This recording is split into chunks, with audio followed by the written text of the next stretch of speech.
Hello, everyone. Back for our second blog. This week, we're going to be looking at classroom resources. A few things. One, this one's supposed to be kind of just fun. I think all the resources are kind of fun, and it sounded like a lot of people liked the two websites from last week. This week with the blog, I want you to kind of think, what are some of the things that you want to put up in your classroom and how you want to organize your room and decorate it? I always thought decorating my classroom was about the most fun thing to do during the whole year just because you can get cool stuff. I'm going to show you some resources. I will kind of give you the heads up. Sometimes buying supplies now can be a little, I hate to say costly, but they're not always cheap. I think sometimes they're a little overpriced, but I'm still going to show you a catalog that I really liked for a couple reasons. One, I think all teachers end up spending money on supplies, especially when they think it'll be beneficial to their students. I think a classroom that's kind of engraced, or I guess that's not really a good word, is surrounded by all of the content.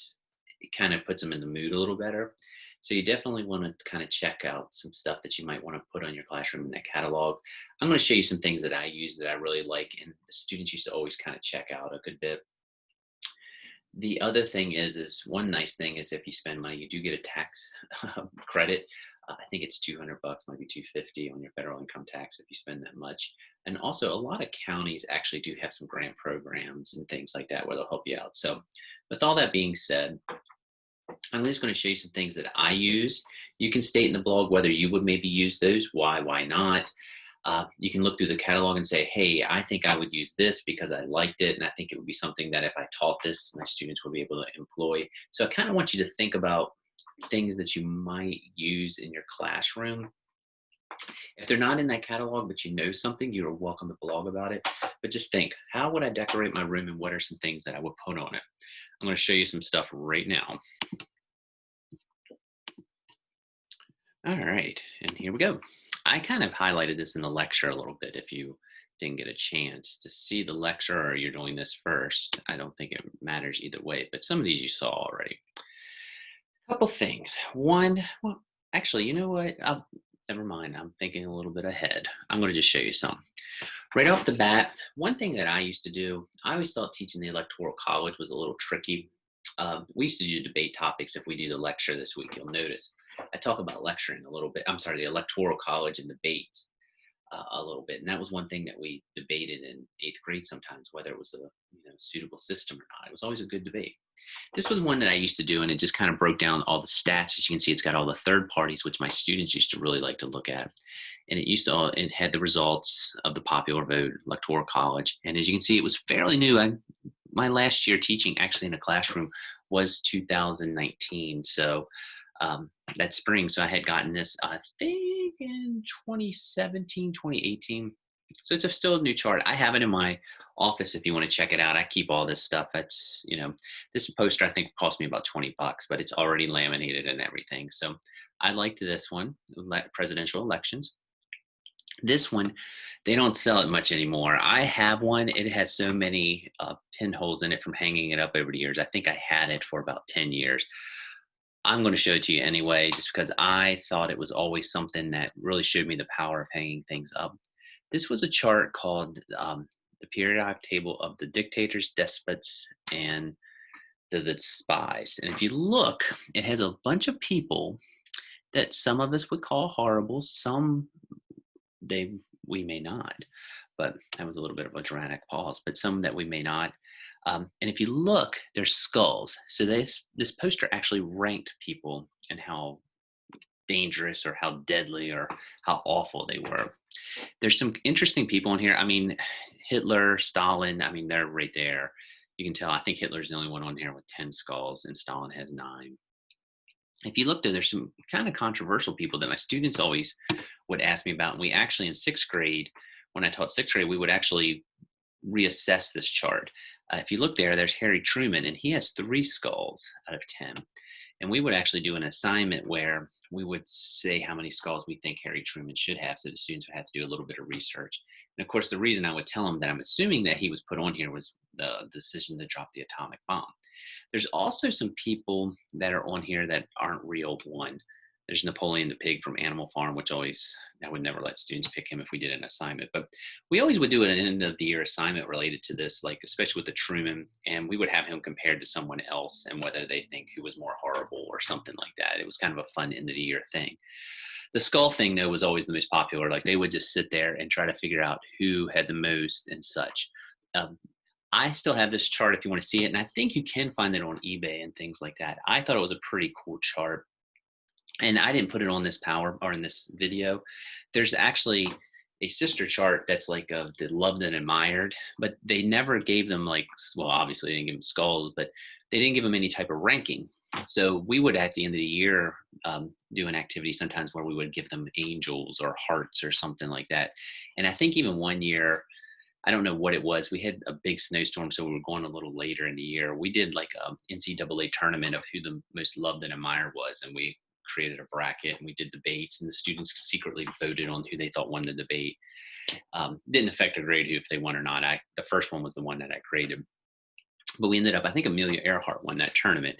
And we would also get into, there's a few people that are on both charts, like Yasser Arafat's on here. He was on this chart and the loved and admired. And also, I think Peter the Great was on both. So anyway, pretty cool chart. I'll show you where I got it from. They have similar things on there still. This is on the lecture, so I'm not going to get too bogged down on it. But this was the Hippo chart where I talked about, like when we did document analysis, this was the thing where I would actually use this and have students, when we did documents, use this framework of this chart. You can get PDFs of it everywhere. You wouldn't have to actually buy this one. I do have it if you want to see it live and in person, but you can get PDFs and students can actually fill it out. But there's certain questions on here about doing a document analysis, and it's a good way to do it. So that's the Hippo chart. Students love this one. This was along the lines of the dictator chart. I guess bad things sometimes make them, I guess that's what resonates with people. But as you see, this was the political ideologies related to cows. This has become kind of popular, but I've had this for about 10, 15 years. And they do different things. And the best one on here, I actually cut off. I took a screenshot. But as you can see there, it says like communism. You have 2 cows, your neighbors help you take care of them, and everyone shares the milk. There's Russian communism. You have 2 cows, you take care of them, then the government takes the milk. There's one on fascism, which I don't know why I cut that off. I think it was just the way I did the screenshot, but it's something like you have 2 cows, the government shoots you and takes the milk. You know, it kind of was summary, but it gave students, they would sit there and look at this thing all year and just laugh at it. So, I mean, there's a power to these things. And again, you know, it kind of would spark, you know, discussion, because then we would get into fascism and how awful it would be and how brutal some of these regimes would be. So again, you know, check it out. These resources, I'll show you, it's on their website, but those are the ones I put on there. If you look at the lecture, I also have one similar to this called Grapes, which organizes how you look at societies or countries. I'll pull that up on the location where I got these. If you go here, and I have the link up, it's called Teacher Discovery. They got tons of these type of things. If you look, you go to the social studies, you can do, maybe if you teach something else, you can go there. And as you look, they got tons of different products. They're really big on the hybrid learning right now, but as you see, there's a whole bunch down in here. I'm going to type up charts real quick. And if you look, charts, and you can see there's tons of them there. I probably should have typed in periodic charts. Let's look. Well, actually, let me do this. Save myself the hassle. Ooh. Maybe I got it. It didn't work out as well as I thought, but that's all right. As you can see, you can find all the heroes and villains. These are things that I've also used. Periodic charts of amendments. Again, that was $20. Tons of these things. One other thing I wanted to show you. Oh, there was the break. I'll show you that when I see it there. The government, I had one on world governments that was really popular with students, and I didn't take a screenshot because there was a whole set of them. There's the cow one, by the way. Again, $30, it's a little high. All crazy laws, I also have that one. That was one that was really interesting that students liked. There's the cow one, like I say, but you can see hero versus villain. There's farce books, which I'll show you in a little bit in the semester, but you can you know, fish around here, but look and see what you might like. Oh, there they are. I knew they'd be in here. I had these. I always like these because I could refer back to them when I taught. One thing when you teach, I think it's nice to have things that you can point to if the questions come up. And one thing I noticed when I did middle school social studies, a lot of times different types of governments will come up, whether I was teaching U.S. history or, you know, world history, whatever. And these kind of would give us a definition that would always be hanging up anytime you would need it. And as you can see, boom, boom. They actually look a little different than what I have, what mine are. Mine are old, but same concept. So what I want you to do is kind of look around there and see what you would use, what you envision your class looking like, what posters you might hang up. We're talking in a utopian society, so your room can be however you want it. Don't worry about space or anything. If you're interested, this is what, I mean, these were some recent ones, but those were some of the ones that I had. Oh, there's this chart right there. I told you I had them. There's my cow chart. There's my grapes chart. Watch the lecture and you'll get that. There's my crazy laws. That was one. You can tell there I was running a little low on eyes that year, so my eye looks a little weird there on my social studies terms. This was a different year, I believe. Yes, but as you can see, these were farce books. These are like big Facebook pages. We'll kind of look at them later. This was something else I was really surprised students really were into. That was a Greek mythology family tree. Love that. That's my kid. He's much bigger now.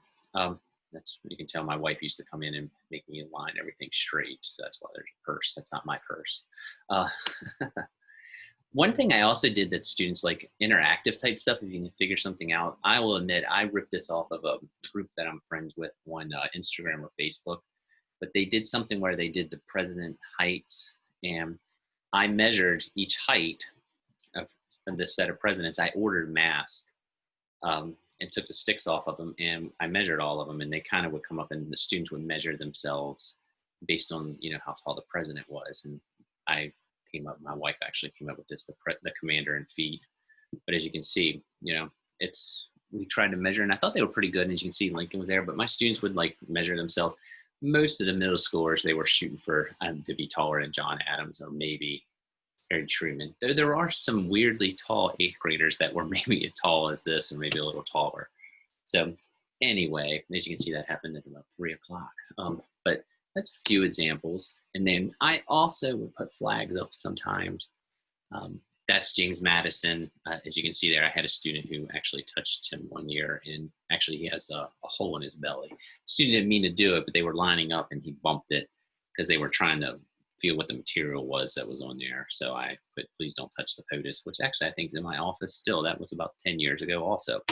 But there you go. That's some other things that I did. There's that periodic chart there, and as you can see, DVDs and such. But anywho, I think that's it. And there was another version of another room that I had. I had put some art. I got a professional development conference. And of course, you can get into this if you want in your video. Besides what you might hang up, there's a few different posters, some of the same that I had. The POTUS in a different spot, but different classroom that year. If you want, you can even talk about how you would arrange your classroom. This year I did the horseshoe because I had a pretty large, I think there was 25, 26 kids in my homeroom. But, you know, some years, some people like the groups for group discussions and things like that. So basically what I'm telling you is check out that catalog or any other catalog, Amazon, and kind of blog what resources or what things do you think you would like to put up in your classroom? Would you use anything? Would you use posters? Would you maybe take a different approach? Would you put student work up? Which you should do. I usually did it out in the hallway. I kind of kept that way. I had a nice bulletin board outside in most of my rooms most years. But, you know, just kind of get into that. So anyway, I think that was the last one. Let me get off of there.